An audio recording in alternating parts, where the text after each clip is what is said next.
Swiggity swag, what's in the bag? Jay here, bringing you guys a top 5 video, and this first top 5 is going to be the top 5 Kanto Pokemon that I believe should get evolution lines in Pokemon X and Y. Now keep in mind this list is fully opinionated. Not only that, but this particular list is based off of my top 10 list on pre-evolution and evolutions, so you will be seeing a lot of the same Pokemon that you saw on those lists on this list. And this list is fully opinionated, so you do not have to agree with my opinion, but as long as you respect my opinion, then I will respect yours. And feel free to leave your own opinion in the comment section because I enjoy reading other people's opinions. But now let's go ahead and get the introduction out of the way. So wait, that was the introduction. Okay, well, scratch that, let's start now. So the first Pokemon to crack my top 5 list of Kanto Pokemon that should get evolution lines is Farfetch'd. And Farfetch'd is on my list for a couple of reasons, and I'm going to show you these reasons right here. So, yeah, look at its stats. First of all, its stats are complete garbage, and honestly, I think that Farfetch'd could do a lot better in terms of stats. Like, honestly, this thing came out in Generation 1, which is also another reason why I would like for this thing to evolve. It came out in Gen 1, and it doesn't have any redeeming qualities about it. It doesn't look it's not appealing. That's the word I was looking for. There we go. I was trying to figure out the word to like describe this. It's not appealing to anyone. Like, look, it doesn't have an evolution line to begin with. Obviously, that's why it's in this video. And like, it just is number 83 in the Pokédex. It came first, okay? It came in the first batch of Pokemon, and it just doesn't have an evolution. And I feel that Farfetch'd has honestly been forgotten about. Like, it's been forgotten about. Like, I honestly think they just like scrapped the entire idea of Farfetch'd, when in all honesty they could have done something a little bit more with Farfetch'd, and they could have made Farfetch'd a very cool Pokemon to use, like Drayano did in Sacred Gold and Storm Silver, where he boosted Farfetch'd stats. Not only that, but gave it it was flying fighting instead of normal flying. So that's pretty cool. That's pretty cool that Drayano did that. I just wish that Game Freak could have did that and made Farfetch'd a little bit more appealing to the players. But yeah, that's why I want Farfetch'd to evolve. Its stats are pretty low, and it came out in Gen 1, and it needs more love.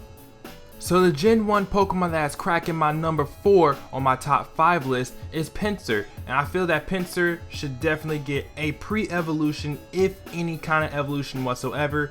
Pinsir should get a pre-evolution because just look at its stats. It already breaks 500 in terms of a base stat total. Not only that, but look at its attack stat. Its attack stat is completely monstrous. Like, that is on par with Heracross. Like, honestly, Pinsir deserves a pre-evolution of some kind. Now, some people might say we don't need pre-evolutions, but here's how I see it. When a human is born, is a human born fully grown, or are they born a baby? They're born as a baby. Okay, when an animal is born, or when an animal hatches from an egg, is it born fully grown, or is it born as a baby? As a baby. So, in a sense, you would think that since Pokemon are based off of real life things like animals and bugs and whatever, you would think that a Pokemon would, you know, go by the same rule, right? Well, I mean, not Pinsir, because Pinsir just hatches from an egg as a Pinsir, and it stays that way for the rest of its life. Yeah, okay, it may get bigger or something in like the actual Pokemon world, but in the game, it doesn't get any bigger. It just sits there, and it's just a Pinsir, and it doesn't make any sense whatsoever that it does that. So I think that it should, you know, have a baby form, a pre-evolution that can hatch out of an egg, and then, you know, with the proper grinding and training or whatever, it can become a Pinsir. That's why I feel like Pinsir deserves a pre-evolution more than an evolution. So the Pokemon that hits number 3 on my list is Lapras, and Lapras hits my list for the same exact reason as Pinsir. It has a very high stat in terms of HP. It breaks 500 in the base stat total. Not only that, but it came out in Gen 1, and I think that it should get a pre-evolution more than an evolution because, like I said, same reason as Pinsir. And not only that, but Lapras is also dual typed. So, you know, its pre-evolution could be, you know, single typed, and it can get like its, let's say, ice typing when it evolves into a Lapras. So there's really not much to explain with Lapras. So yeah, it's same reason as Pinsir. So the Pokemon that's cracking number 2 on this Kanto list is Jynx, and Jynx is hitting this list because I feel that even though Jynx has an evolution line of, you know, Smoochum to Jynx, I think that Jynx should evolve into something else because, I mean, even though Jynx stats aren't bad, they're actually pretty good. I think that Jynx could be a little bit better. Not only that, but, you know, random Pokemon like Scyther, Electabuzz, and Magmar got evolutions in Gen 2 and Gen 4. Not only that, but Electabuzz and Magmar got pre-evolutions just like Jynx did, and yet Jynx doesn't evolve into anything. I feel that that's a little bit unfair, and not only is it unfair, but I feel that Jynx could do a lot better and could get a little bit stronger in all honesty. Not like, you know, super duper strong, but just a tad bit stronger. You know, a tad bit stronger will be very good. And so we make it to my number 1 choice, and you know my number 1 choice is Kangaskhan. And come on, Kangaskhan they just need to make that little baby in his damn pouch a freaking evolution. Like, that little sack of shit is getting on my fucking nerves right now. Like, honestly, I am sorry for the language, but that thing is getting on my nerves. Game Freak made this thing and they're not doing anything with it, and I would just really like to see that little baby get a name of some kind.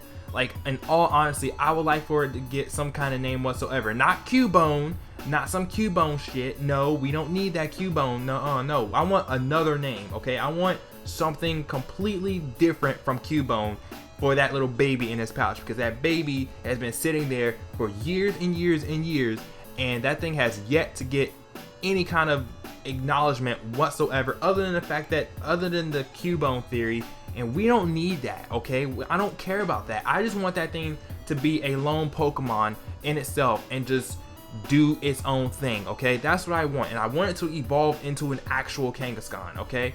Like, that's what I want. Not only that, but I also want male Kangaskhan, because Kangaskhan only female and you still manage to breed? No, there's no way you can do that. Screw that. Ditto? No, because Ditto transforms into Kangaskhan. Kangaskhan's are all female, so in a sense, Ditto will turn into a female.